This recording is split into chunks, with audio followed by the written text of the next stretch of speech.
A weathered pickup truck rolled into a roadside motel parking lot just after noon, its engine coughing its final breath beneath the blazing summer sun. Inside sat a weary man and a frightened teenage girl who had traveled hundreds of miles with nowhere left to go. When the motel clerk apologized that only one room remained, and it contained just one bed, the lobby fell silent. Several guests exchanged suspicious glances, already preparing to judge what they did not understand. The exhausted man looked at the girl, quietly thanked the clerk, carried her worn backpack into the room, placed a pillow on the old wooden chair beside the window, and calmly announced that she would sleep safely on the bed while he would spend the night sitting upright in the chair. No one in the lobby knew that the simple decision made that afternoon would uncover a heartbreaking truth, restore a broken family, and remind an entire town that real character reveals itself when no one thinks kindness is being watched. If you believe kindness, forgiveness, hope, and second chances still exist, please like this video, leave a meaningful comment, share it with someone who needs encouragement today, and subscribe to our channel. Every bit of support helps our community continue sharing stories that remind us compassion still changes lives every single day. The afternoon sun shimmered across the quiet highways leading into the small mountain town of Silver Ridge as 39-year-old Callan Mercer stepped out of the truck. His shoulders carried the weight of years filled with sacrifice. Once a respected firefighter, Callan had spent nearly 2 decades rescuing strangers from burning homes, collapsed buildings, and devastating accidents. Yet despite saving countless lives, he had never found a way to save his own family from heartbreak. 3 years earlier, his younger sister and her husband were killed in a devastating highway collision, leaving behind their 13-year-old daughter, Brielle. For months she lived in temporary foster care while legal complications delayed permanent guardianship. By the time the paperwork was finally approved, Brielle barely trusted adults anymore. She had learned that promises could disappear overnight. Callan refused to let that become the end of her story. He sold his small house, left his long-time job, and accepted a maintenance position in another state where affordable housing and better schools offered Brielle a chance to begin again. The journey was long, and halfway there the aging truck finally broke down outside Silver Ridge. With only enough savings to repair the vehicle or pay for several nights in an expensive hotel, but not both, Callan searched until he found the modest roadside motel. The elderly clerk, Marjorie Ellsworth, apologized sincerely. A local summer festival had filled every room. Only one remained. One bed. Nothing else. Callan smiled politely and accepted the key without complaint. Some guests waiting nearby quietly whispered among themselves after noticing the age difference between the man and the teenage girl. Brielle lowered her eyes, already familiar with suspicious looks from strangers who rarely understood complicated families. Inside the small room, Callan immediately placed fresh blankets across the bed for Brielle before moving the only chair beside the window. He folded his jacket into a pillow and rested it carefully against the wooden backrest. Brielle quietly watched him. She had lived with enough uncertainty to recognize genuine safety when she saw it. For the first time since losing her parents, she slept peacefully that afternoon while sunlight drifted softly through the curtains. Meanwhile, Marjorie couldn't stop thinking about the pair.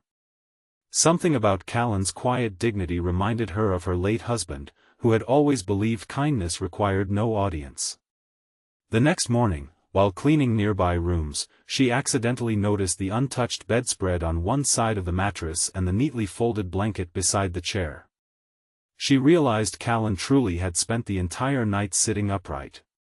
Ashamed for silently questioning his intentions, she prepared breakfast herself and quietly left it outside their room without revealing who sent it. Over pancakes and fresh fruit, Brielle smiled more than she had in weeks. Callan noticed. Sometimes healing begins with something as simple as feeling protected. While waiting for replacement truck parts to arrive, they remained in Silver Ridge several days. During that time Callan volunteered to repair broken fences around the motel, fixed leaking pipes, painted worn benches, and helped elderly residents with small repairs throughout town.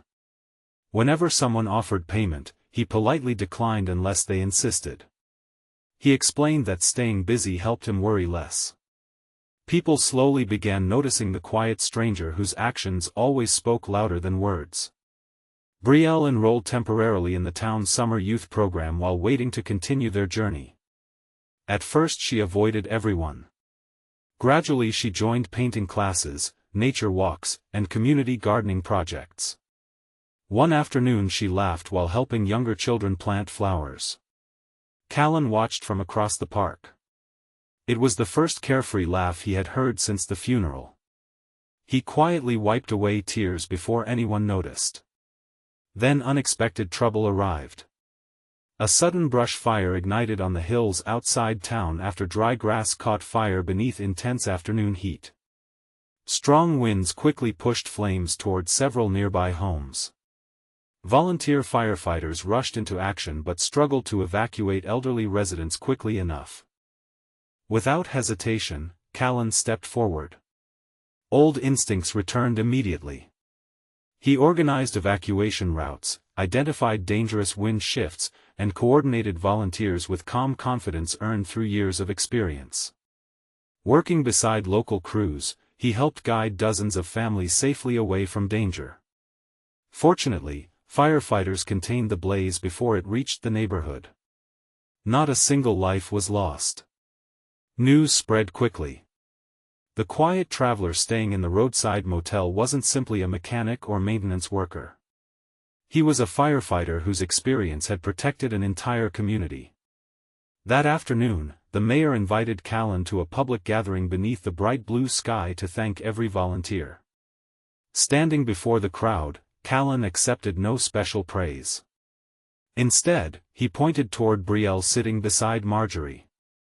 He explained that courage had nothing to do with medals or uniforms. Real courage meant choosing love after unimaginable loss. Choosing responsibility when walking away would have been easier. Choosing family, even when family arrived through heartbreak instead of birth. His words touched everyone present. Several foster families embraced Brielle afterward. Teachers introduced themselves. Neighbors offered support whenever they reached their new home. For the first time in years, Brielle felt something she almost couldn't recognize. Belonging. The truck repairs were finally completed. Before leaving Silver Ridge, Marjorie handed Callan a small envelope. Inside was a handwritten note. It simply read, "Any child who sleeps peacefully because someone chose integrity is already home." She refused payment for the extra breakfasts she had quietly provided. Instead, she asked only one favor. Never stop believing that ordinary kindness changes extraordinary lives. Months later, Callan and Brielle settled into their new town. She flourished at school. Joined the art club. Made close friends. Eventually she stopped introducing Callan as merely her guardian. She proudly called him her father. No paperwork could have meant more. Years passed. Brielle graduated with honors before earning a degree in social work. Inspired by everything Callan sacrificed, she devoted her career to helping children navigating foster care and unexpected loss. She understood their fears because she had lived them. Callan eventually retired from full-time work. His greatest achievement was never listed on a resume. It wasn't the fires he extinguished or the awards he received. It was giving one frightened girl enough safety to believe in tomorrow again. Several years later, Brielle returned to Silver Ridge to open a family resource center supporting foster children, guardians, and struggling caregivers. Marjorie attended the ribbon-cutting ceremony. Though older now, she smiled warmly as she recognized them. Near the entrance of the center hung a simple wooden plaque. It read, "Character is revealed not by the comfort we choose for ourselves, but by the safety we choose to give someone else." Visitors often paused to read those words. Many never knew their origin. But those who did carried the lesson with them long afterward. Sometimes the smallest choices become the greatest examples. A chair instead of a bed. Respect instead of convenience. Protection instead of comfort. Those simple decisions quietly shaped an entirely different future. Before we reach the end of this story, we'd love to hear from you. Please leave a meaningful comment and tell us, who has made you feel truly safe during the hardest season of your life?